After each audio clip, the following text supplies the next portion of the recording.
Welcome back to Reier on YouTube, where it is a Wednesday afternoon from Duval. We are live here on the channel. It is time for No Sleep TEAL, the show dedicated to discussion involving the National Football League's Jacksonville Jaguars. I'm Travis Reier. He is Evan Reier. And together, we're going to talk about the undefeated and potential Super Bowl AFC down. top seed for the 2025-2026 playoffs, those Jacksonville Jaguars, after a commanding win over the Carolina Panthers in week one, Ev.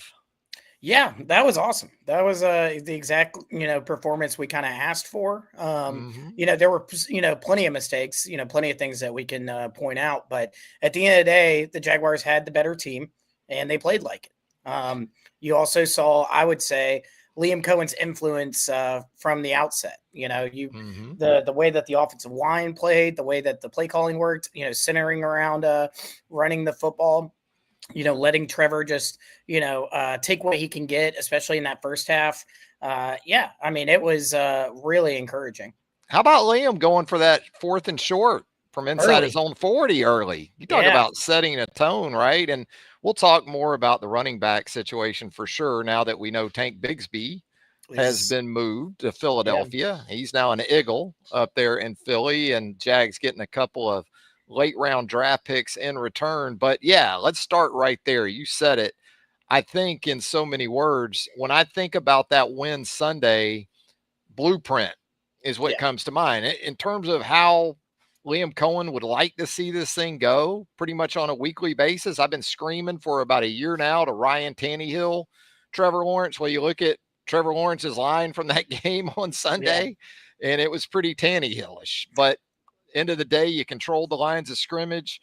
Run game came up huge. Travis Etienne with the explosive run to really kind of get that offense going. And look, it's not a game that's going to send a guy like Brian Thomas Jr. to a Pro Bowl, but you still got what you needed from the wide receiver position with those guys, and something to build on, I think, in terms of the offense. It isn't, I think it was a foundational type of performance, but certainly one this offense still would like to grow from. Yeah, absolutely. There were, a couple miscues here and there. Trevor's pick, that's a tremendous play, tremendous grab. He definitely makes the wrong decision throwing that ball, I will say. But, at the end of the day, half the time, maybe even 2/3 of the time, that doesn't get picked off. But overall, offensive line was so nice to see. Obviously the Panthers DL is not exactly world beating, but Trevor was the least pressured quarterback in any QB in the NFL this past week, according to Next Gen Stats. So, that's something you really, really want to see. And at the end of the day, when you've got that, and then also you're running like for as many yards as they did, yeah, that's exactly what's up. I also, I get why BTJ might be a little curious about exactly how much his role is going to grow in this offense, but those like end around runs and that kind of stuff, I love seeing that too. They're not always going to work. They're sometimes, they're going to look stupid sometimes, but overall, when you've got a variety of different ways that you can get guys the ball and you can attack defenses, it's really encouraging. Yeah, you talk about keeping Trevor Lawrence. Well, when you run for 200 yards, there's a good chance you're going to keep your quarterback clean. That certainly helps you in terms of protecting the quarterback. And we've seen sort of those easy touches to the wide receivers since really the preseason opener. Early in the preseason opener on a 4th and short, Liam dialed up a jet sweep to De'Ami Brown to convert in a tough field position situation. So it's been coming with this offense, and absolutely, I agree. I think the offensive line, they've got to love this style of play. I don't know offensive linemen that don't love what the Jaguars were able to do. I thought Ezra Cleveland was really good on Sunday at that left guard position. You saw a couple of those big runs kind of start over there, and you get through an opener where, look, we talked about this in the preview for the Jags and the Panthers. Jags didn't exactly have a Brian Burns anymore in terms of rushing the passer. So we're gonna kind of stem things a little bit in terms of the Yeah. excitement. By the way, our guy Naughty checking in here in the comments, Evan. You guys Hey. beat the worst team in the league. Get hype. Love it, Naughty. Hey, Yeah. 1-0, baby. That's all that matters. You beat the team in front of you. You don't worry about anything else. I Now, love but it. yeah, no, if they can if we can block the Bengals DL, then really we can start to feel a little bit better. If Trey Hendrickson has a quiet game, then that'll feel good. Also, we've been hyping it up all off season. We've said it over and over, but man, Brenton Strange in this Oh, offense wow. looks so good. Like, it looks like a match made in heaven. I've been, harping to all my friends that watch NFL, like, dog, if you need a backup tight end in fantasy, he's probably not even, he's probably Yeah. still available in the free agent section. Go ahead and He's get that not. dude He's not because, now. Yeah, yeah, or he won't be by not for the end of long, this but week. No. no, it's awesome seeing him just do his thing. He also nailed a hell of a chip block. Oh That gosh. crackback Yeah. was super nice. Yeah. Uh, Split zone run. yeah. Yeah. Well, and that's the thing too, is that the that's probably one of the few areas that the Jags actually could still improve when it comes to blocking. Because you think about that, honestly, I forget the guy's name, but whoever got laid out actually still made a tremendous play just grabbing a shoestring. Right. But also that Dewami Brown end around run early in the Mm-hmm. game, if that shoestring tackle is not made, he might go. Yeah. Yeah. Like it was about to be one-on-one with the safety right there. And that's also encouraging. I mean, that's the thing is, like, again, it wasn't a perfect performance by any No. means, but I mean, just handling business against a bad team. Yeah. The Jags didn't do that last year. They didn't ever do that last year. You don't have to get out over your skis. You don't have to show your butt, for lack of a better way of putting it, in terms of hold my beer, watch this, play design, play calling. Right. If you believe in your scheme and your approach, then you just stick with it until someone stops it. And the Panthers really weren't able to do that. I'll tell you what I like too. I like the red zone play calling, under center, working off of play action. First touchdown, you pretty much got that from Trevor. Then you run the end around off of that to Brian Thomas Jr. for a touchdown. And you don't wait until 3rd and goal from the 7 to dial it up, right? When play action means nothing at that point. They know you're not giving it to the back. I thought when you do it on 1st or 2nd down, then you're able to be very effective, and they were. Well, it was creative, but also, if you notice, like, a lot of stuff that they dialed up for Trevor down there was stuff that he can definitely do, but also pretty safe. They didn't like in the rest of the game, they didn't ask him to do too much. That touchdown pass, that was just, clean, hit the spot, not a whole lot to worry about, just throw it towards the sideline. I mean, overall, like, just awesome offensively. And also, defense deserves its flowers too. I mean, defense played a hell of a game compared to what we were seeing last year. It was cool seeing guys in position, right? And aligned where they should be, and correctly, for that matter. The DeJuan Smoot sack, that's super encouraging. You want him to kind of find his previous level. That's a great start. I think Josh Allen had like 8 pressures. He just didn't quite get the Bryce. Hard guy to sack in Bryce. Yeah, he's not easy to bring down. And then pressured him into a couple of picks, and you turned him over 3 times total, right? Yeah, I mean, no, you love that. And then not to mention too that those two picks coming from the new guys, the veterans, Eric Murray and Jordan Lewis. That's awesome. That's really cool too. I thought Eric Murray looked really comfortable in that scheme. Overall, not a whole lot of mistakes from the secondary. He had 1 missed tackle out on the perimeter on an explosive play for the Panthers, but otherwise, your point is 1,000% on. Dewey should have had a pick six. Pick six, yeah. Should have been one for him. No, I mean, overall, that looked really good. Now, obviously, I think the ceiling on that group is still pretty apparent. I don't think they're, necessarily going to hit elite level, but kind of like with, certain spots around a roster, secondary is very, if you get the confidence going, you get them feeling good, generally you can elevate that level of play. It's kind of like offensive line. There's a lot of times where a team will have an offensive line show up out of nowhere, and it's just because they found something, a groove. And hopefully that's what the Jags secondary is doing too. Yeah, and with guys like Lewis and Murray, you've got self-policing Yeah. going on in that secondary, which I don't think you really had last year with that Yeah. group. Ryan Nielsen was terrible. Okay, we Yeah. can all agree on that. But from a player ownership perspective, a year ago, there wasn't anything resembling what I believe they have this year with Jordan Lewis and also Eric Murray. What about Travis Hunter's debut, Ev? We talked about it last week in the preview, how we thought it might play out. I thought it was kind of along the lines of what I anticipated. We saw him a little bit on defense, but primarily going in, the expectation was he was going to be one of those top two wide receivers, and that pretty much how it played out. Yeah, I thought it was a solid start. I mean, obviously he didn't explode the box score or anything like that, but I don't know if Travis Hunter's really going to be that guy, at least with the current dynamic of that team. Anyways, I mean, he's always shown that he's got the speed to if he gets that, if he catches the ball downfield, he might just go.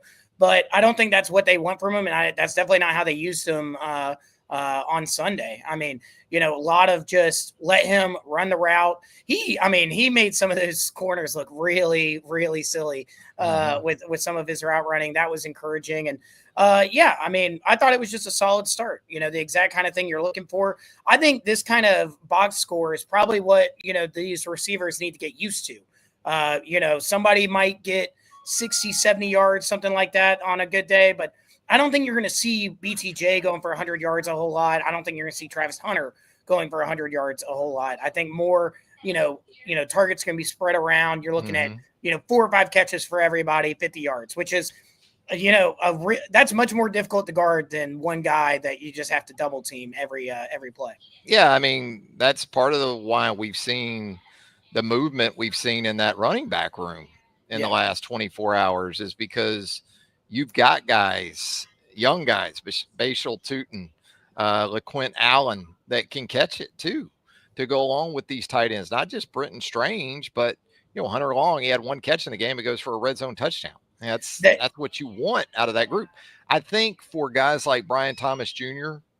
and Travis Hunter, to your point, ideally, you're not going to have to get it to him 8 to 12 times throwing it, because you're going to have that mix and that distribution that you sort of pointed to, not just with the run game, but when you throw it to these backs, the screens and the other things that they're able to do. I think for your top guys outside, I'm going to be more interested in yards per touch. Yeah. When you do go to those guys, are they able to do it in chunks? And also third down, are they able to take care of business on 3rd and 6, 3rd and 8?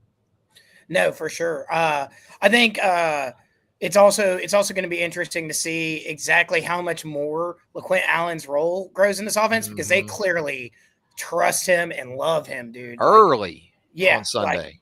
Like they were happy to get him in there, especially on 3rd down. He's clearly the best pass blocking RB they've got. But I mean, they weren't afraid to necessarily, give him an option as well. I mean, they threw it to him once, ran him a couple times. I mean, this is, I think, also they knew that they were trading Bixby probably on like Thursday or Friday, because I mean, they gave him zero work, I mean, just, it was very minimal. Keeping him held. But it goes to your point about how they do feel legitimately about Tootin and Allen. And look, I think Tank has a chance to. I think that was a win-win. I think it's a win for Tank, going to a hell of a team, hell of an organization, and in an offense where I think his skill set and his attributes can really be put to great use behind Saquon, and also what he can do in the return game. So again, win-win from my perspective. Yeah, for sure. I kind of hate to see him go, because we've seen what Tank can do, when he's given proper blocking and a good setup. But I think in how this offense is kind of stylized, he's not quite the fit, which is weird. But at the same time, it's a good return for something like that. Gladstone, man, he loves those late picks. Yeah. And one of these picks is Robert, watching the show, points out here in the show chat, can become a 4th round pick, depending on how, I guess, the season and performance and things like that play out. Yeah. And at the end of the day, obviously, they're only worth so much, each pick at a time, but you stack up enough of those, you start having, the kind of accessories that you need to, trade up in the draft or do whatever you need to do to get back When into. I see James Gladstone collecting picks, that's what my mind goes to. Yeah, because they're not going to draft they're not 8 going to pick these guys. They're going to Yeah, they're not package going to this draft up 8 and guys in the last few rounds, right? I mean, because F them picks, right? I mean, that's kind of the but approach. yeah, I think the only major criticism too is obviously penalties still pretty rough. You had 11 of them, a lot on the offensive line. But opening drive was very impressive considering 2 holds and a grounding, and that's you still what got I 3 said too. points. That's what I said too. When it was happening, I was like, gosh, darn it. They're shooting themselves in the foot. And, they got away with the first one and then it happened again. I was like, okay, that's the drive killer. But no, I mean, they really were able to just, consistently move the ball down the field. Like I said, Trevor taking what he can get. And then also when you're just able to pick up 5-6 yards on the run every single time, if not more, I mean, that goes a long way to dealing with the 2nd and 20 or the 1st and 20 or something like that. It'll be interesting to see, though, when inevitably the Jags are facing long yardage situations or trailing late in the game. Yeah. I want to see how Coen approaches that. Yeah. But, we'll cross that bridge when we get there. Yeah, I don't think they're necessarily trying to hide Trevor Lawrence, but as long as they can control games with the sort of approach that Coen likes to employ, I mean, you're going to go with it. And speaking of the show chat, Robert Atzert, maybe I'm getting that wrong. It's the scheme difference is what was impressive for Robert. Yeah, hard to argue with that on both sides of the ball. And, don't forget about Cam Little while we're at it. Because all that dude does is drill it down the middle. And there were some teams in week 1 around the National Football League that didn't have the luxury that the Jags continue to have in the former Arkansas Jake product. Moody. Yeah. Jake Moody, man. Oh, geez. Well, look at the Bears too. I mean, Kyra Santos. Yeah. No, it's with Moody especially. It's like they literally said, like, all right, dude, we're gonna run you out there until you miss one, and then opening kick just and then gone. Yeah. Now Eddie Pinheiro. No, I don't know if you watched that game, but after he missed the first one, it panned to Shanahan, and Shanahan looked like he was throwing up in his mouth. It was brutal. But I mean, Little is such a nice safety valve to always know that you've got at the very least that's the thing is that a lot kind of flies in the face maybe of Liam's aggressiveness sometimes. Yeah. So that's the thing. Sorry, go ahead. I don't want to. No, I mean it's going to be interesting when it's 4th and 2 from maybe the plus territory of the 35, and you got this guy that can get it there from 70, and he's accurate as hell. You gonna go on 4th and 2 or 3, and I think not run this guy out there, especially if your defense is playing at a high level. It can be a blessing and a curse, but I think for the most part, early in games, you don't feel like you have to be desperate, right? Like if you know that you feel good about how you're moving the ball down the field, you can just say, okay, well, at the end of the day, it's kind of conservative, kind of old school NFL, but take the points you can get, and we'll get there. Now, if you're playing a offensive offensive team with a lot of firepower, then that kind of adjusts your approach. But against a team that's like the Panthers or any other kind of squad we might come up against soon, that's kind of looking at trying to score 20 and win the game, I think you got to take the field goals there. Yeah, I'm told Liam's a Red Bull enthusiast. And so he was probably 5 or 6 of those in by the time that 4th down rolled around on Sunday afternoon. Like, let's go. There's no doubt, Well, that's a beautiful thing about being able to run the football well successfully, is because most of the time you're not going on for it on 4th and long. You're going, and if you can get a yard, if you can get 2 yards, at least 90% of the time, then you're just going to go for it. So what do you kind of take away? We haven't even talked about really Travis Etienne, who had a huge game. And this was the guy in the offseason that all of us wondered, how exactly is he going to fit? More so than Tank Bigsby in this offense that we anticipated seeing the likes of on Sunday. And boy, 1 weekend, I'd say Travis fits pretty well. And also thinking about his big picture future, because it's a money year for Yeah. Travis Etienne. And, you know, I know there's some people look at the Tank situation and think, well, that's great for Travis in terms of being able to maybe get a big deal. I don't think he's getting a big deal in Jacksonville, Yeah. because you already think you've got your two backs of the future that are mid to late round picks on very friendly contracts. Yeah. Moving forward. So for Travis, it's still the motivation to go out there and do it every week. And who knows, maybe the Jags do work it out big picture wise if it comes down to it. We'll see how it goes. I'm excited to hear the kind of blind hindsight that we'll get later when Travis has a Pro Bowl year, and then everyone goes, "Well, if you had paid him before the season, then you wouldn't have to pay him $1 billion right now." It's like, no, he didn't. Well, he was see, not Balky was right about the option. Exactly. No, I mean he wasn't worth. You couldn't have paid him based on what we had seen the previous season. No. So at the end of the day, that'll be the lazy but loud take. You're right. That'll be out there. I mean, if this is what ETN does in this offense, which, when you think about Bucky Irving and Rachaad White, in their respective big years in Tampa, they are more similar to ETN than they are similar to like a Tank Bigsby or what have you. Yeah. I in some ways it shouldn't be surprising, but we didn't feel like we could trust Travis. Based on that. I mean, that was such a performance. Well, the PTSD from the opener last year was just it, and that kind of spoke to the lack of a chin for that team. Is more than it even did Travis, because they just did not have any response. So they had a response, but it wasn't favorable. But at 1-0, Evan, and with Cincinnati up next, are Jaguar fans allowed to dream about this season? Is it too early for that from your standpoint? 3 of the next 4 opponents, Evan, are 0-1. Chiefs, Seahawks, and the Bengals last week. I don't think the Bengals had 10 yards of offense in Cleveland last Sunday. They got the win. But boy, that I didn't see that coming from that Cincinnati offense. Yeah, that's the thing, is like the Bengals game now feels a lot more doable. But I think you're allowed to feel good. Yeah. I would say let's see where we're at after KC. Yeah. If you're 3-2, 2-3, then everything's chill. If they've dropped 4 straight, then reel it in, obviously. But I think you got to wait just a little bit.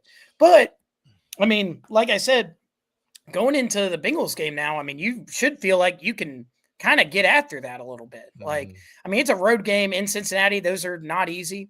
But I mean, at the end of the day, I think partially the Jags just are a good matchup for a team like the Bengals. On what here's the thing about the Bengals, I don't think you're going to line up and run it against the Bengals this week like you did against the Panthers, and you're going to have to run it somewhat successfully, because if you don't, then you're going to leave yourself open to a guy like Trey Hendrickson if you start having to drop back and not get it out hot. Great thing about week 1, 2 was Trevor didn't have to sit in there all that long on a lot of occasions. The ball came out pretty quick. I also want to point out that the Bengals, giving up what they gave up to Joe Flacco's, I think, longest completed pass, if I can pull it back up, longest completed pass was 25 yards. Yeah. I mean, and they were able to move the ball down the field through that. So I'm thinking, this is a moment for Trevor to be finding Travis Hunter, to be finding Dewami Brown, just like, but you don't even have to air it out super far. Just hit the spot. Now, I also think the Jaguars will have a lot more success running the ball against the Bengals than the Browns did, partially because the Browns running back setup is pretty rough. Not great. So Quinshon Judkins is, he's not available right now. Yeah. Dylan Sampson, Jerome Ford were your 2 options, and those were rough. So I'm curious. I'm curious to see how that offensive line is able to do, especially the interior.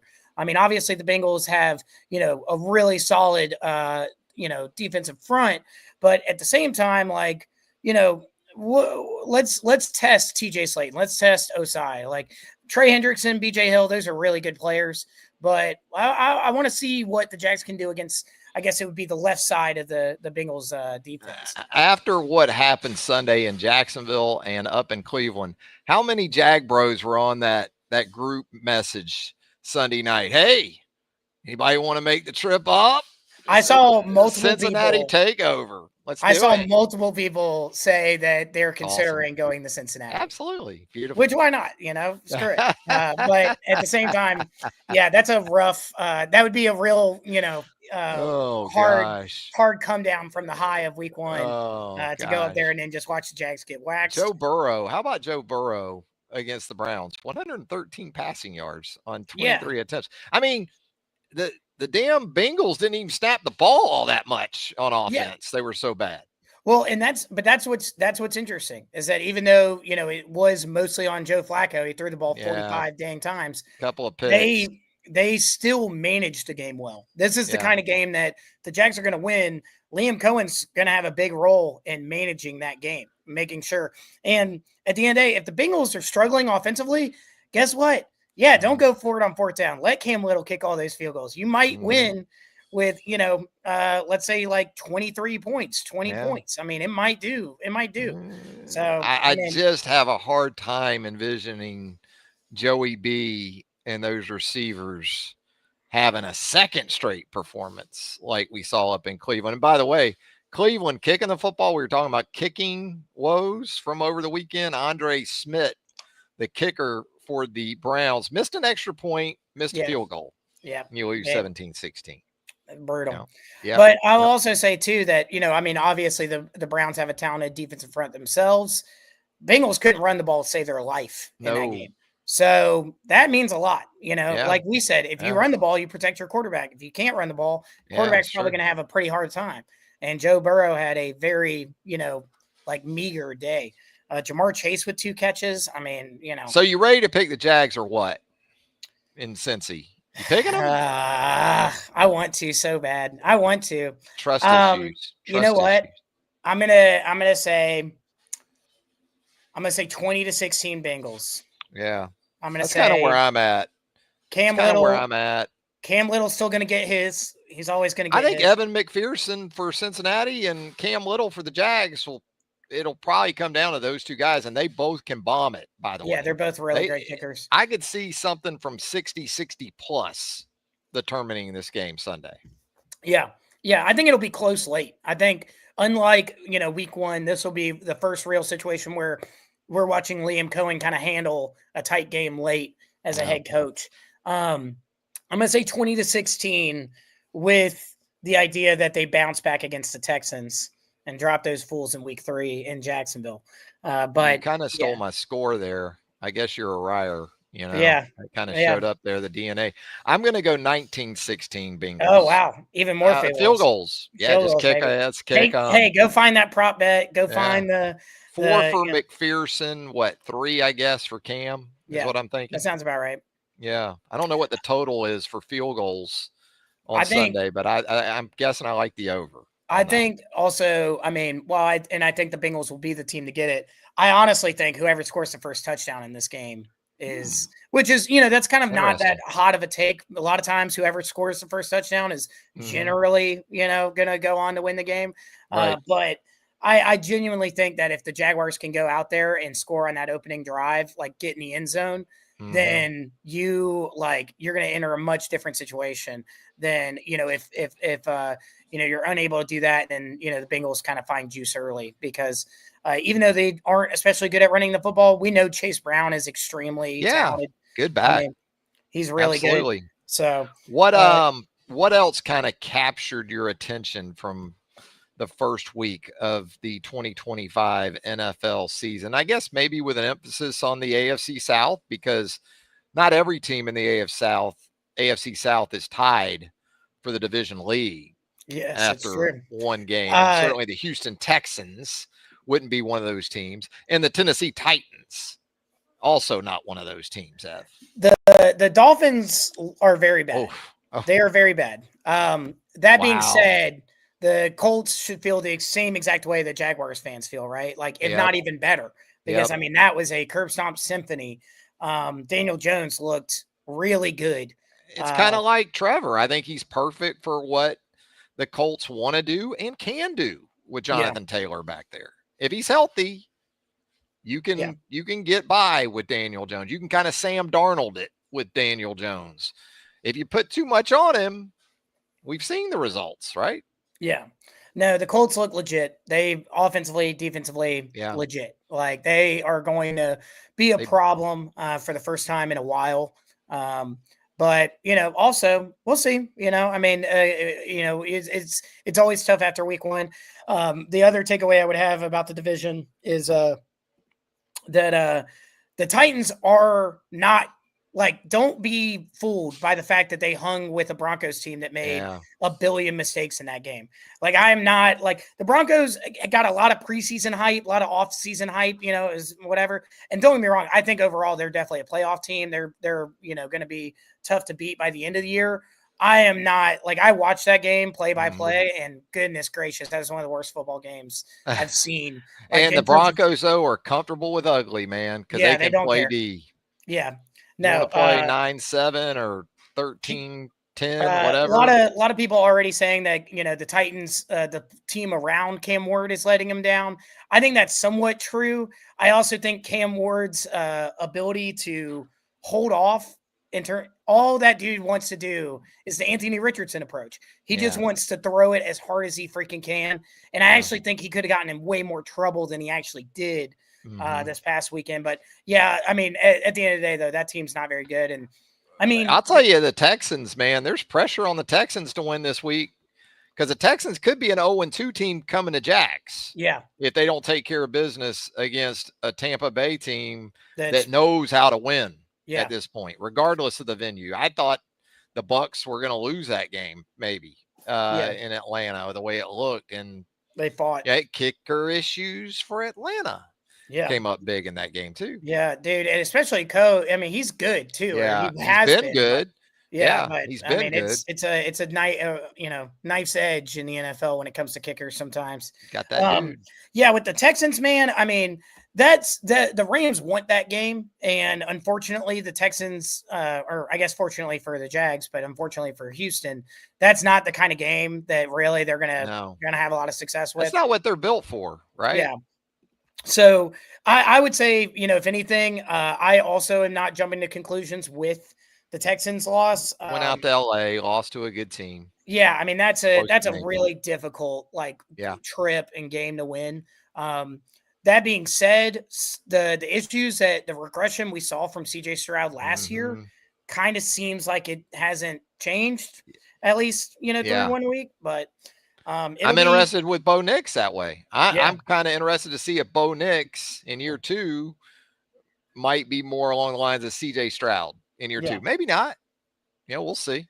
Well, that's kind of, I feel like that's what happens with a lot of quarterbacks, right? Is, you don't have the tape on you. Your rookie year, you're able to make, you got a little bit more going on. And then year 2, everybody kind of knows what to look for. You get and then found out. How do you rebound? But, I also will say that the Texans ran the ball pretty well in that game.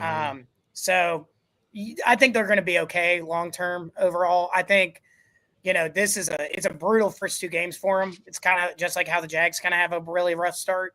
But, they're going to be good. See what happens. But I think the Jags beat them in week 3 now. Wow. Oh, he's calling it. How about Ev calling a week 3? Yeah, going ahead and calling a shot. Until now, there's going to be 18 injuries. You guys can go ahead and tune in, by the way. And we are at Party Girl in the Avondale area of Duval. Party Girl, boy, you know what the specials are today at Party Girl to go? Ev, you got the Ma meatloaf.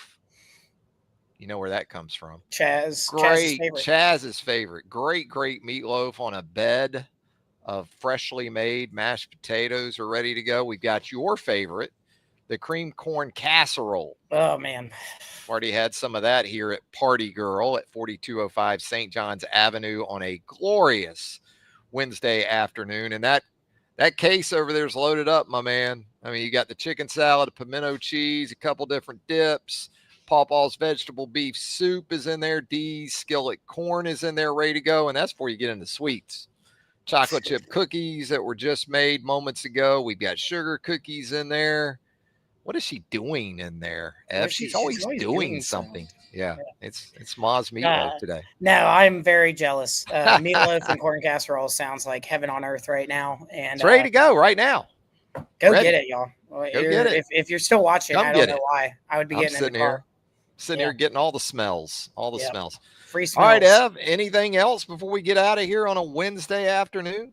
No, just feeling good. This Yeah. is, I would say, the best I've felt as a Jaguars fan in probably 2 or 3 years. So Yeah. it's not a case of, I'm dreaming of a Lombardi trophy, but it's more just, hey, this looks like a competent football team. That's pretty cool. It does. Look forward to it, and look forward to Evan's reaction along with yours out there. We appreciate the live viewers for checking in and chiming in as well. The show will archive right there at Reier on YouTube.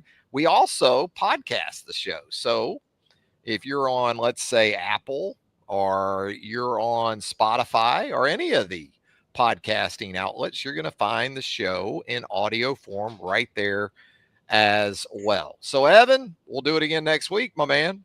Sounds like a plan. Can't wait. For Evan Reier, I'm Travis Reier. Thanking you once again for joining us right here for No Sleep Teal on the Reier on YouTube channel. Until next time, so long, everybody.